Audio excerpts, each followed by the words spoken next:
Boa noite, família. Boa noite, Dr. Wilson. Eu sou a Regina. Estive com o senhor lá na primeira conferência que fizemos juntos, né? E então estou aguardando a permissão do senhor. Na hora que o senhor quiser começar, eu farei a primeira pergunta, ok? Oi, boa noite, Regina. Estou à disposição. Pode começar. Tá certo, doutor. Vamos começar. A Eliane, ela quer saber se a eletroneuromiografia é feita em crianças com menos de 2 anos e se nossos músculos e nervos enfraquecem quando estamos resfriados ou gripados. Sim, a gente pode dizer, em haver indicação, a gente pode fazer em nenenzinho até na hora que ele nasceu, né? Então, se a criança teve lesão de plexo braquial, alguma neuropatia aguda, a gente faz na criança com qualquer idade. A única coisa que o médico precisa prestar atenção é que os valores de normalidade diferem com a idade. Só a partir dos 5 anos é que a criança tem os mesmos valores dos adultos. Quanto à segunda questão, pode sim, qualquer situação de estresse, ou físico ou emocional, pode diminuir a capacidade de exercício da pessoa, aumentar a fadiga, e quem já tem uma capacidade menor, né, por uma neuropatia, por uma miopatia, então ele pode sentir mais o efeito aí da gripe, da virose, ou de um estresse qualquer, por exemplo, não dormir à noite, está muito cansado e assim por diante. Obrigada, doutor. Próxima pergunta. A CMT que pode atrofiar e perder a força da perna inteira até o quadril é das mais comuns ou é uma situação severa? Em geral, a CMT é uma neuropatia com comprimento dependente. O que é isso? Tanto a perda sensitiva quanto a perda motora, ela começa nas extremidades, né? Então, para fazer o pé virar para baixo, o pé virar para cima, os dedos, né? Encurtar, ou estender, ela vai evoluindo, né?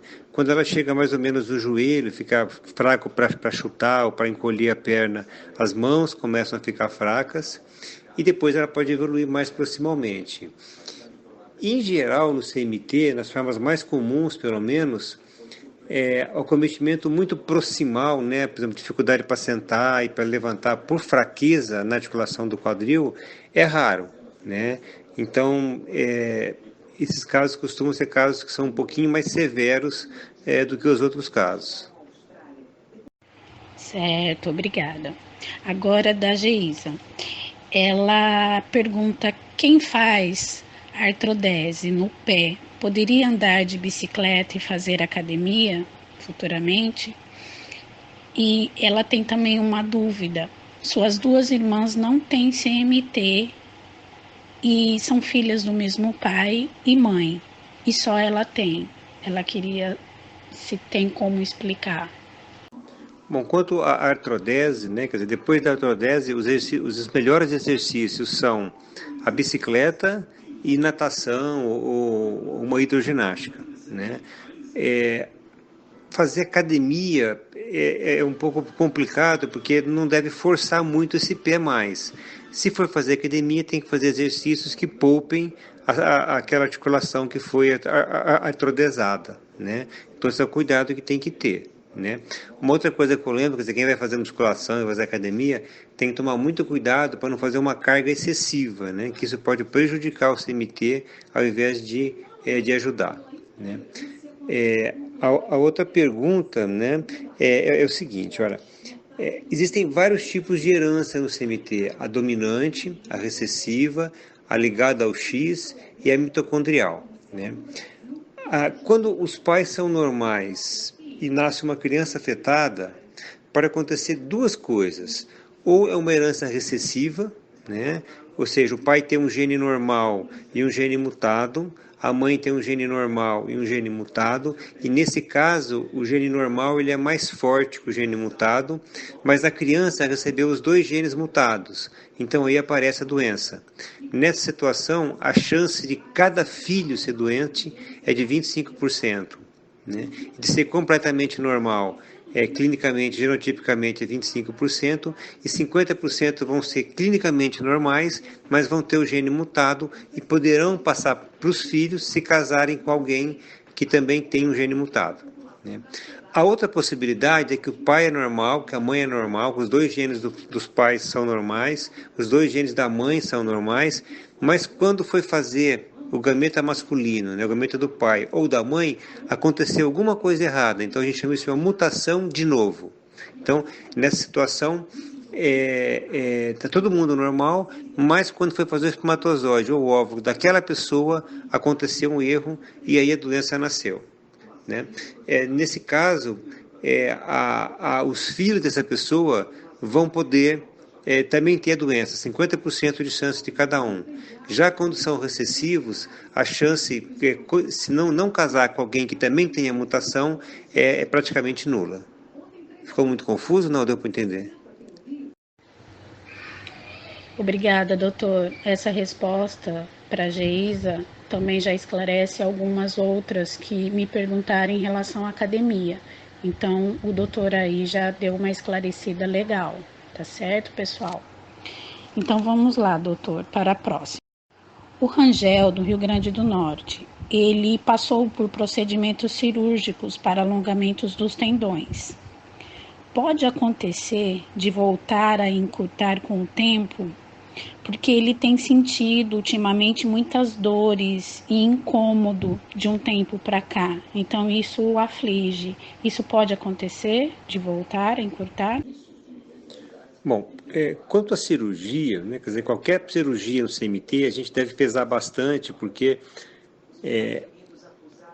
como é uma doença que ela é sempre progressiva, a velocidade de progredir varia muito, né? Quer dizer, mas a tendência ela é ir progredindo com o tempo.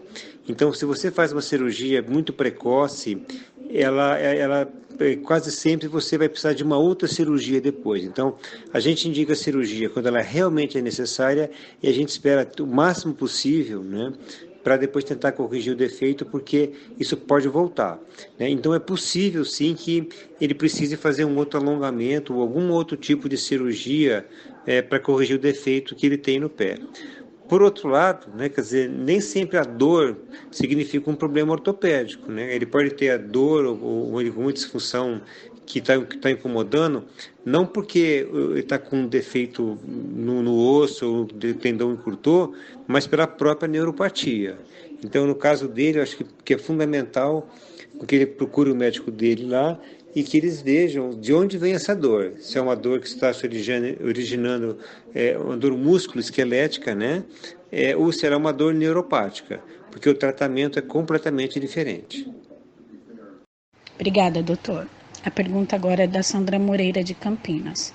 A sua filha ela quer fazer cirurgia bariátrica. Ela tem CMT, mas ela também tem uma válvula. Ela teve mielomeningocele quando nasceu. E ela se preocupa se tem algum risco para fazer essa cirurgia bariátrica. Bom, voltou aqui. Bom, é o seguinte, olha, a cirurgia bariátrica, ela tem seus riscos, né? A cirurgia em si é uma cirurgia de baixo risco imediato, mas a pessoa que faz cirurgia bariátrica, ela tem que seguir de maneira muito delicada, né, muito precisa, com o nutrólogo e com o nutricionista. Por quê?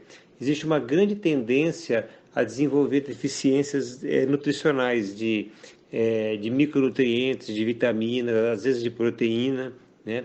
E essas carências podem ter consequências importantes.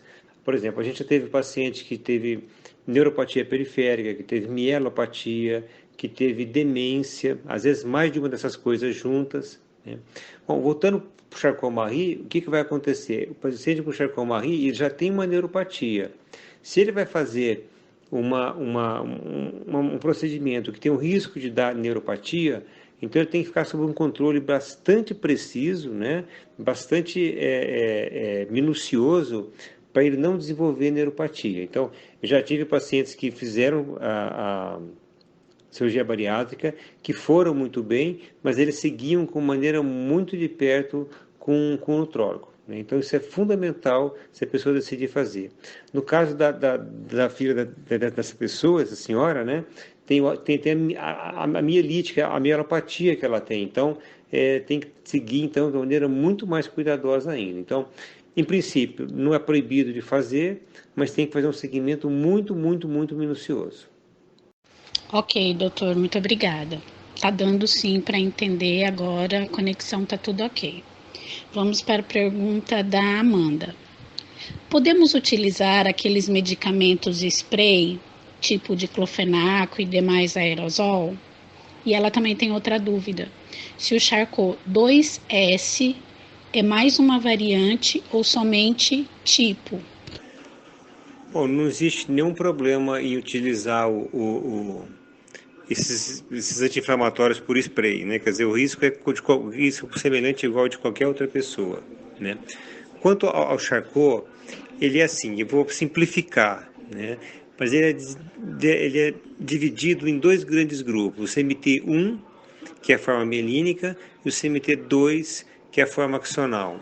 Aí, cada um desses grupos, ele recebe outras denominações, que são as letras, que identificam o gene que está comprometido. Então, por exemplo, CMT1A é o CMT desmielinizante, dominante, que tem mutação, que é a duplicação do gene PMP22. CMT2B é o CMT1B, é CMT desmielinizante, dominante, que tem mutação no gene que chama MPZ. CMT1C é o gene LITAF. Então, o CMT2S, né, ele é o CMT axonal, que tem mutação num gene específico, né? Então, é assim que a gente denomina os pacientes com CMT. Eles estão tentando mudar essa nomenclatura para uma coisa um pouquinho mais entendível, né? Mas por enquanto é essa classificação que exige. Então, o CMT2S é o CMT axonal que tem a mutação num gene específico. Ok, doutor, tá tudo entendido sim. Agora a Selma, de Campinas. Às vezes aparecem manchas roxas no corpo todo, como se fosse batida, mas não dói. Ela quer saber se isso é relacionado a CMT. Inclusive, assim, eu também tenho esse tipo de manchinha. Seria até bom para meu esclarecimento também. Olha, em princípio, isso não está relacionado com o CMT, né? Precisa ver o que são essas manchas, se é fragilidade vascular, se é pequenas hematomas, mas em princípio não está relacionado com o CMT. Tem um único CMT que pode que facilitar aí formar hematomas, mas é uma forma muito, muito rara, né? Às vezes, as pessoas que têm CMT acabam por uma proteção excessiva, etc., acaba tendo uma pele um pouquinho mais frágil, então tem tendência a fazer pequenos hematomas aí subcutâneos, como acontece em pessoas de idade, que tem aquela fragilidade capilar, né? Mas isso não é uma consequência direta da mutação, não. Se isso persistir e for importante, eu sugiro que você consulte aí um dermatologista. Ah, tá, entendido então. A Selma tem outra pergunta, doutor. Ela foi na cardio e o colesterol dela tá 248, perdão, e o triglicerídeos a 185. E ela queria saber se ela pode tomar o estatina, que no caso é simvastatina, se tem algum problema. Ora, esse é um grande problema, né? O pessoal que faz clínica médica, clínica geral, cardiologista, nutrólogo, eles estão prescrevendo muita estatina. Agora, as estatinas podem dar miopatia, talvez possam dar neuropatia associada, né? Então, elas poderiam piorar o Charcot-Marie, ou por operar a doença, ou por darem uma outra doença neuromuscular associada. Então, assim, o que a gente recomenda é que, se for possível controlar o colesterol ou a hipertrigliceridemia com medicamentos, com dieta e com exercício, seria muito melhor. Se não for possível, ele podia pedir para o médico dela, né, prescrever uma estatina que dê muito menos miopatia, muito menos neuropatia, que a simvastatina. Existem outras estatinas mais modernas que dão muito menos complicação, embora elas deem complicação. O problema é que me parece que essas estatinas mais novas, elas não estão disponibilizadas no SUS, né? Mas a pessoa que tem Charcot-Marie e deveria tentar fazer o maior esforço possível para não usar a estatina, ou, se for usar, para tentar usar uma dessas mais modernas, que dão menos miopatia, menos doença neuromuscular. Sempre é uma questão de pesar os riscos e benefícios. Então, se o colesterol for muito alto, se a pessoa tiver um risco muito grande de ter um infarto, um AVC, aí paciência. Mas se não for o caso, né, então acho que a pessoa tem que pesar muito bem com o cardiologista aí o que é bom para ela naquele momento. Obrigada, doutora. Agora o Pedro Ungarelli. Ele queria saber como se chama a eletroneuromiografia feita com estímulos de calor e não de choque elétrico. Bom, existe uma forma da gente estudar as fibras que transmitem o calor ou o frio, né? E isso chama-se SHAPS, né? É o contato Richter evoca impotência. A potencial é evocado pelo calor, né? No Charcot, ela não tem muita utilidade para a gente fazer o diagnóstico, porque ela compromete, ela estimula as fibras finas, do calor e do frio. E essas fibras, elas não ajudam no diagnóstico Charcot, elas são úteis para a gente fazer diagnóstico de dor, de neuropatia dolorosa, de dor neuropática, mas não para a gente fazer a diagnóstico de neuropatia de fibras grossas. E a maior parte do Charcot é uma neuropatia de fibras grossas. Então o SHAPS, ele é muito útil, né? A gente faz aqui em Ribeirão, faz em mais 3 ou 4 lugares aí do Brasil, mas realmente para o Charcot ele acaba não sendo um meio de instrumento muito válido, a não ser que a paciente ou o paciente apresentem dor muito intensa. Certo, doutora, entendido. Agora a Maria Helena, ela quer saber o seguinte: qual a melhor fisioterapia que o senhor indicaria sem ser na água? Porque ela tem uma fraqueza diafragmática e não consegue ficar muito na água. Ela se cansa muito, a pressão dela sobe, o coração acelera. Então, ela queria saber a opinião do senhor. Bom, é difícil falar sem ter ver a pessoa, sem examinar, né? Mas nesse caso, provavelmente a fisioterapia que ajudaria mais, eu acho, seria uma fisioterapia passiva, né? Inicialmente, quer dizer, o fisioterapeuta vai fazer a maior parte do esforço. À medida que a paciente vai melhorando, então ela poderia aí ele mesmo, né? Quer dizer, o paciente ou a paciente começar a fazer um pouco de atividade, mas e o que eu indico de início, pelo menos, seria uma fisioterapia passiva na maior parte do tempo, né? Quanto ao tipo de exercício, vai depender muito da fraqueza e das deficiências, né? No caso dela, sim, eu acho que a fisioterapia respiratória, para tentar reforçar uma estrutura respiratória, seria muito importante, talvez o mais importante. Mas realmente eu precisaria de mais dados, né? Como está a gasometria, como está a força muscular, para eu poder dar uma informação mais precisa. Certo, doutora, obrigada. Agora a Suelen, ela quer saber se algum tipo de Charcot pode dar alteração na ressonância do encéfalo. Pode sim, tem algumas formas de Charcot que são raras, podem dar alteração no sistema nervoso central, né? Por exemplo, mutações na conexina 32 podem fazer isso, né? E agora existem outras neuropatias hereditárias que também podem dar alteração no encéfalo, né? Então, sempre que um paciente com uma neuropatia hereditária tem alteração no encéfalo, a gente tem que pensar em Charcot-Marie, mas também tem muitas outras neuropatias metabólicas que a gente tem que estudar, né? Que a gente tem que investigar. Então, nesses casos, o diagnóstico diferencial, né? O exercício diagnóstico, ele é muito mais amplo até a gente chegar numa conclusão final. Entendi, sim, doutor, obrigada.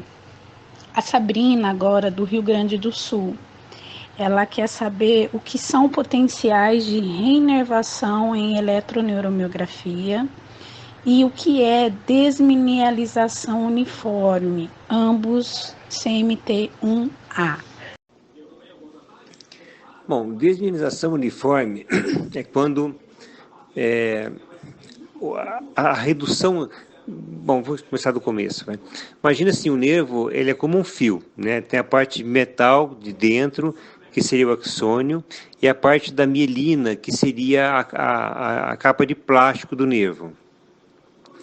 O impulso elétrico ele está na parte de metal, mas quem controla a velocidade de condução é a mielina. Então, quanto mais mielinizado for o nervo, mais rápido vai ser a velocidade de condução daquele nervo, né? Em algumas doenças, o que acontece? Imagina um fio grandão, a capa de plástico ela vai derreter em alguns pontos desse fio. Então, nos pontos que não estão derretidos, a velocidade vai ser normal e, de repente, naquele ponto derretido, vai diminuir a velocidade de condução. Depois volta a ficar normal, depois diminui de novo. Isso a gente chama de velocidade de condução não uniforme. No CMT1A tem redução da velocidade uniforme. O que significa isso? É como se a espessura da camada de plástico, né, que envolve o axônio, que envolve a parte metálica, tivesse diminuído ao longo de todo o nervo. Então, a velocidade vai estar reduzida na mesma proporção ao longo de todo o nervo, né? É isso que a gente chama de velocidade, redução uniforme da velocidade de condução. Potenciais de reinervação, o que significa isso? No Charcot-Marie a gente tem duas forças atuando. Uma força que está lesando o nervo, que está promovendo a degeneração axonal, e uma força que está tentando evitar isso, né? Então, esses potenciais de reinervação é uma tentativa daquelas fibras que estão normais de ativarem aquelas fibras que não estão funcionando. Deu para entender? Tá bem explicadinho sim, doutora, obrigada. Agora, a Ângela, ela quer saber se a síndrome do túnel do carpo tem a ver com CMT e que remédios para o estômago pode se tomar. Bom, tinha saído fora de novo. Bom, o síndrome do carpo ela é a neuropatia mais comum em todo o mundo, né? Quer dizer, ela não tem nada a ver diretamente com Charcot-Marie. Ela pode dar em pessoas que mexem muito o punho, dona de casa, trabalhador relojoeiro, trabalhador braçal, gente que escreve muito, gente que tem hipotiroidismo, gente que tem hipertiroidismo, gente que está acima do peso, gente que tem estrutura óssea fina. Então, assim, a síndrome do carpo ela é a neuropatia mais comum em todo o mundo, né? No Charcot-Marie é difícil diagnosticar o túnel do carpo, principalmente no Charcot-Marie tipo 1, que é o mielínico, porque o síndrome do carpo ele é uma lesão mielínica também, né? Então é uma situação muito difícil. A gente pensa em túnel do carpo no Charcot-Marie quando a pessoa tem o Charcot-Marie e um queixa de dolorosa nos membros superiores parecido com o túnel do carpo. Por exemplo, a pessoa está dormindo, a mão começa a formigar, aí ela acorda, chacoalha a mão, melhora, volta a dormir, o formigamento aparece de novo, as coisas começam a cair da mão, né? Então, o Charcot-Marie aparentemente não é um fator predisponente para túnel do carpo, mas pessoas que têm Charcot-Marie podem desenvolver túnel do carpo. Nesse caso, o diagnóstico é difícil e as queixas provavelmente são mais importantes que o exame clínico e que a eletromiografia nos pacientes com Charcot-Marie mielínico, né? Quanto à medicação para o estômago, depende muito do tipo se é queimação, se é azia, se é regurgitação, né? De uma maneira geral, sempre olhar na bula e ver doenças que dão neuropatia e tentar evitar essas doenças. Às vezes, por exemplo, causa carência de B12, então você procura tomar B12 ou comer um pouquinho mais de queijo, de iogurte, de carne aí, para repor essa B12 que está sendo consumida, por exemplo, por alguns antiácidos, omeprazol, que podem diminuir um pouco a absorção da B12. Mas, em princípio, não existe contraindicação absoluta para nenhuma delas. E eu sempre digo, né, que o paciente com Charcot-Marie, que tem uma neuropatia já, sempre que vai tomar um remédio, tem que olhar na bula para ver se aquele medicamento causa ou não neuropatia e aí discutir com o seu médico se vale a pena correr o risco ou não de fazer aquela utilização. Certo, doutor, entendido. A Jéssica Souza, ela tem a seguinte dúvida. Uma pessoa com polineuropatia periférica, mas que não tem nenhum outros casos na família, pode ter CMT? Olha, pode ser CMT, depende das características da neuropatia, da história do paciente, né? Mas pode ser muitas outras causas, né? Quer dizer, tem centenas de causas de neuropatia. Ela precisa, sim, procurar um neurologista e investigar, né? Não dá para a gente dizer que qualquer neuropatia é Charcot-Marie. E existem causas adquiridas que causam neuropatias crônicas também, e às vezes começando na infância. Então, assim, precisa fazer uma avaliação bem detalhada com um neurologista para decidir, né, para chegar à conclusão se essa neuropatia é ou não hereditária e como ela deve ser avaliada. Mas que é possível, é possível. Ah, tá certo então, doutor. Olha lá, Jéssica. Olha a dica. Agora a próxima pergunta é da Cláudia, a mãe da Clarinha. Ela quer saber sobre a ação do estrogênio em CMT e se esse hormônio pode contribuir para a aceleração da doença. Os hormônios femininos, mas principalmente a progesterona, eles podem ter um efeito na CMT, sim, mas isso é um efeito teórico por hora, né? Então, no CMT1A principalmente, poderia haver uma importância dos hormônios femininos para acelerar ou fazer piorar a doença, mas como eu disse, isso é teórico, isso não foi provado na clínica, embora ocasionalmente algumas mulheres, né, com CMT deem uma piorada durante a gravidez, né? Nas outras formas de CMT, não tem nenhuma demonstração que os hormônios femininos sejam importantes, né? Então, fora o CMT1A, nas outras formas provavelmente eles não são importantes, e no CMT1A é uma coisa que está em estudo, mas provavelmente a progesterona seria mais importante do que o estrógeno. Mas, como eu disse, é uma questão que ainda está sendo investigada.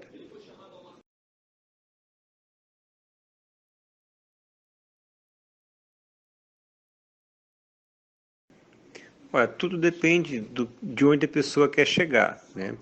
E, em geral, a eletromiografia e a avaliação clínica e a história da família permitem que a gente dê o tipo de Charcot-Marie. Então, por exemplo, CMT1, que seria uma forma dominante desmineralizante, CMT2, axonal e dominante, CMT4, desmineralizante e recessiva, CMT2AR, dominante e recessiva, axonal e recessiva, desculpa, CMTX ligado ao X.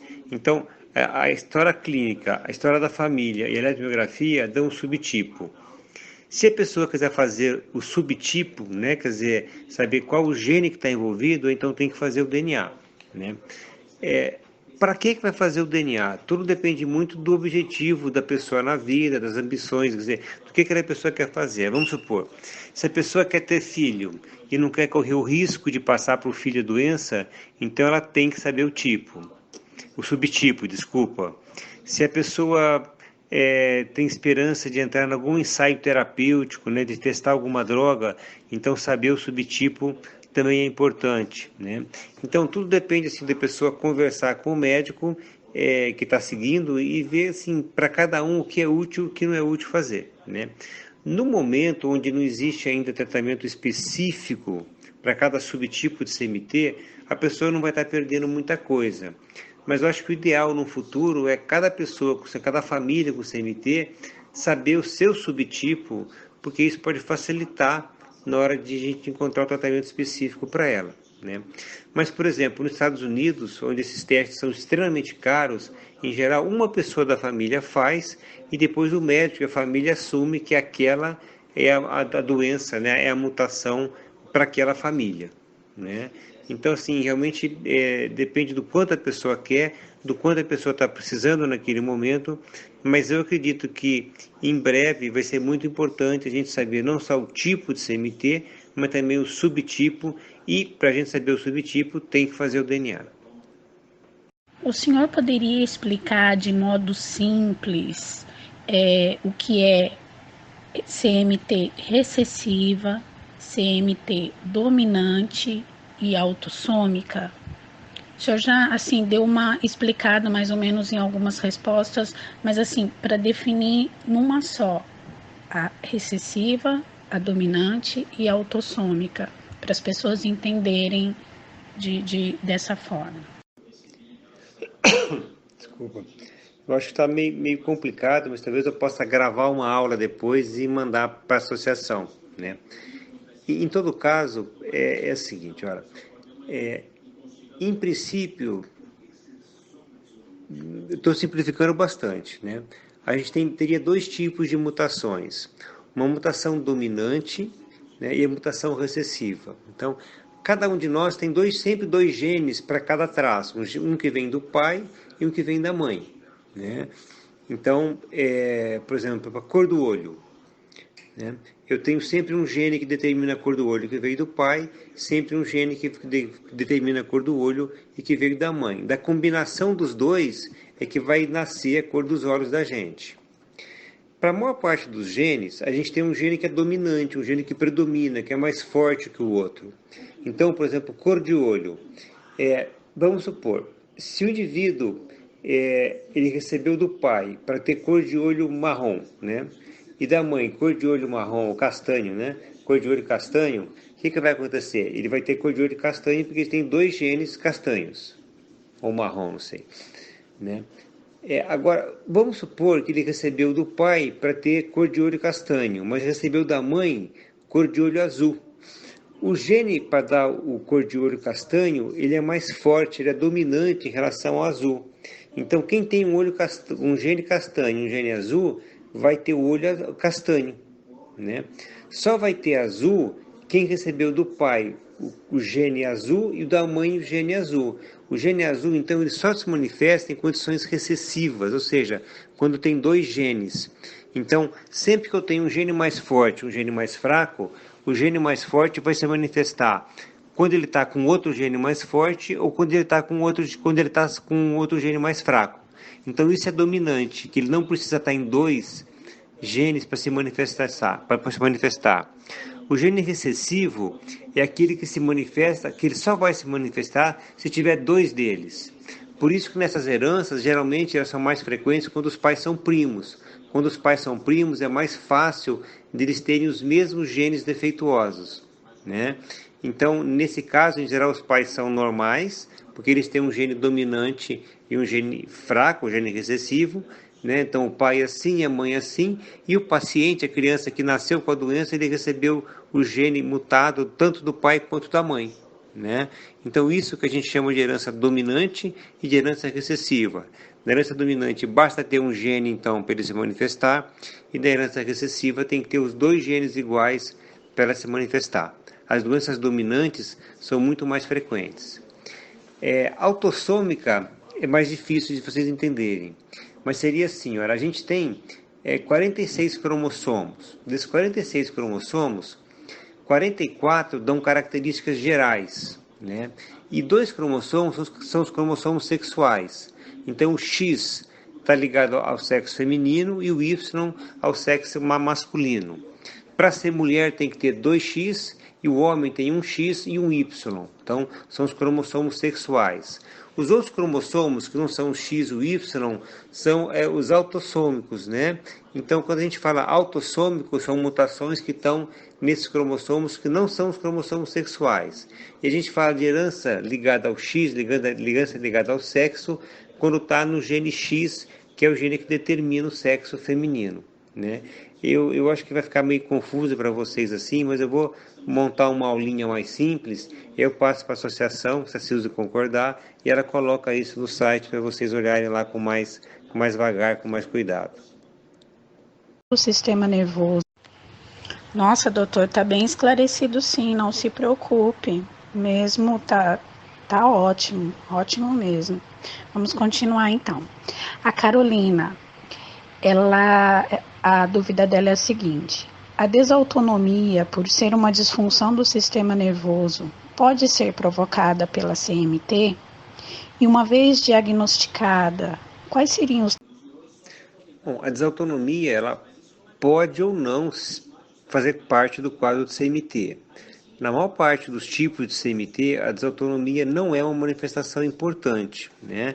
Em alguns tipos específicos ela é importante, em alguns tipos de neuropatia hereditária a desautonomia é a manifestação mais importante.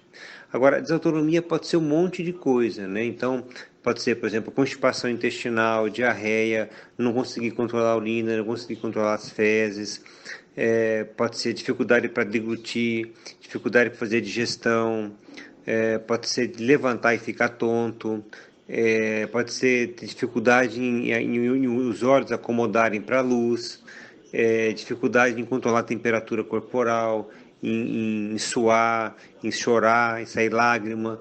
Então, assim, para cada tipo de desautonomia tem um tratamento específico, né? E para cada causa também, né? Então, assim, quando tem desautonomia, você precisa identificar qual que é a desautonomia que está presente naquela pessoa, naquela doença, e, e ver se consegue identificar a causa. Então, por exemplo, a causa mais comum de neuropatia com desautonomia é o diabetes, né? Então, você tem que tratar o diabetes direitinho. Mesmo em pacientes que têm Charcot-Marie, se tem desautonomia, a gente tem que investigar outras doenças, por exemplo, diabetes, por exemplo, problema de tireoide, porque a desautonomia no Charcot-Marie, por si só, ela é rara, embora algumas doenças alguns Charcot-Marie mais raros possam desenvolver desautonomia. Existe algum remédio para remielinização? Depende da causa, né? Para as neuropatias hereditárias ainda não existe um tratamento para remilinização. Isso é uma coisa que tem muita gente procurando, né? Mas realmente não existe. Para algumas neuropatias inflamatórias, imunomediadas, por exemplo, para síndrome de Guillain-Barré, para polirradículo crônica, para neuropatia associada a paraproteinemias, então existem tratamentos específicos.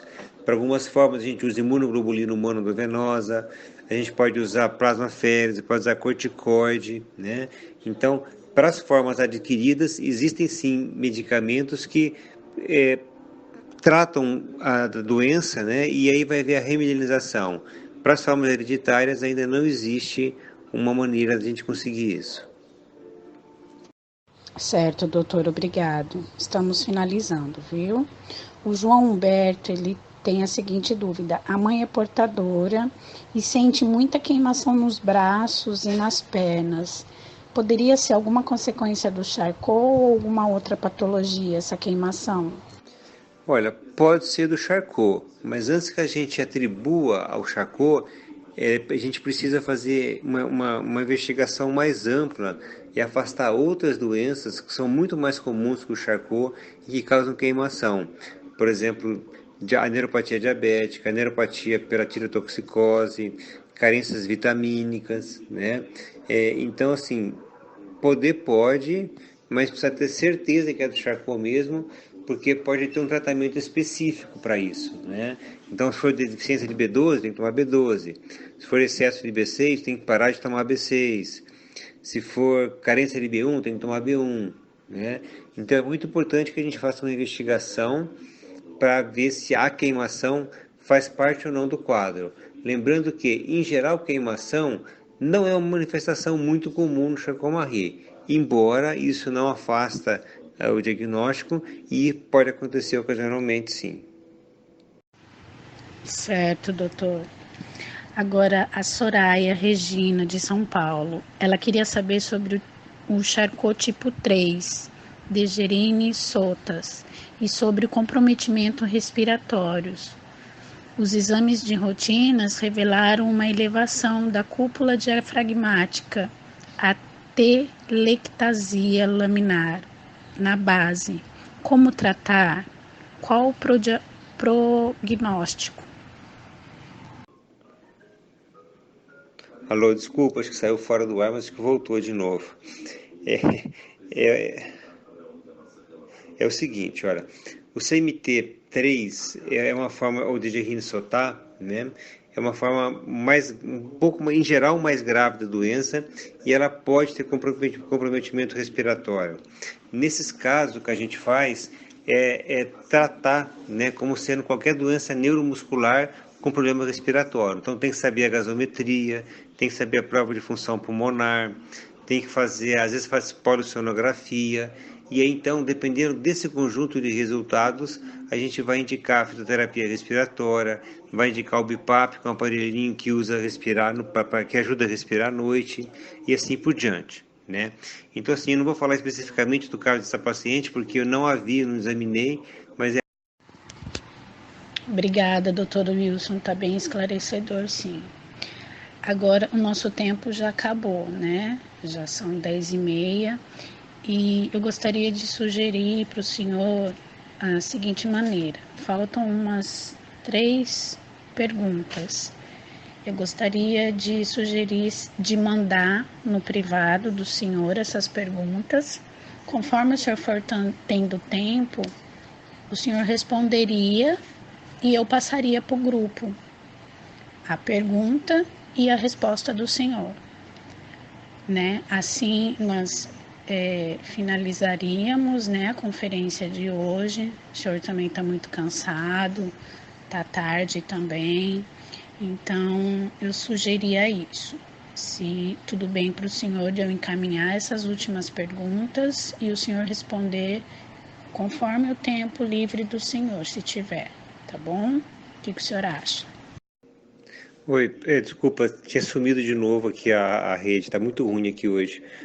Para mim, tudo bem, se você quiser fazer pergunta, eu posso responder, e se mandar para mim, eu prometo que eu respondo amanhã todas as questões, né? Eu peço desculpas realmente, mas caiu uma tempestade aqui em Ribeirão e a rede tá muito ruim.